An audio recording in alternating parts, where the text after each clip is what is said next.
Quelle appréciation peut-on faire des différents lutteurs? Suivez plutôt. Cette année quand même, toute la campagne que nous étions en train de mener là et que nous avions menée de tout le temps, qui concerne d'assurer la relève en sélectionnant des jeunes pour remplacer petit à petit nos champions qui sont un peu vieillissants là. Vraiment cette année, selon le constat de tout le monde, toutes les régions ont amené 80% de jeunes. Bon, maintenant, quant à l'ossature de l'équipe nationale, cette année particulièrement, nous sommes en train de la viser au niveau de ces jeunes-là. C'est en même temps une sorte de relève, une sélection de relève que nous allons installer en fait, spécialement pour cette année-là au niveau du championnat de 34e édition. Il y a un certain nombre de lutteurs que nous avions déjà visés. Nous attendons ces derniers jours-là pour avoir la confirmation de ce que nous avons préjugé sur les qualités tactiques et techniques de ces jeunes-là. Connaissant la lutte d'approximativement chaque pays, nous allons cette fois-ci-là, exceptionnellement en équipe nationale, travailler là-dessus. Les techniques et les tactiques au niveau des chutes et des entrées et des sorties.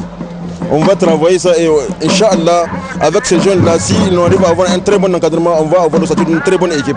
C'était là Adam Soumana, coach national, au micro de Jibril Namarka. Pour ce qui est donc de la compétition, pour le compte de cette 4e journée, ce matin, victoire de Niamey sur Maradi 6-3 et un match nul. Toutefois, les deux écuries conservent leurs invaincus. D'autre part, Difa a conservé son unique lutteur tout en éliminant les deux de Tillabéri, qui se contente de sa victoire par 5-4 et un nul. Le point de ce reportage signé Moussa Yahya. Comme à chaque édition, à mi-parcours de la phase par équipe, les chutes de lutteurs invaincus commencent à devenir de plus en plus rares. Maradi-Niamey, première rencontre de la 4e journée de ce mardi, mettait en lice 5 invaincus à raison de 2 à Maradi et 3 à Niamey et aucun n'a été inquiété.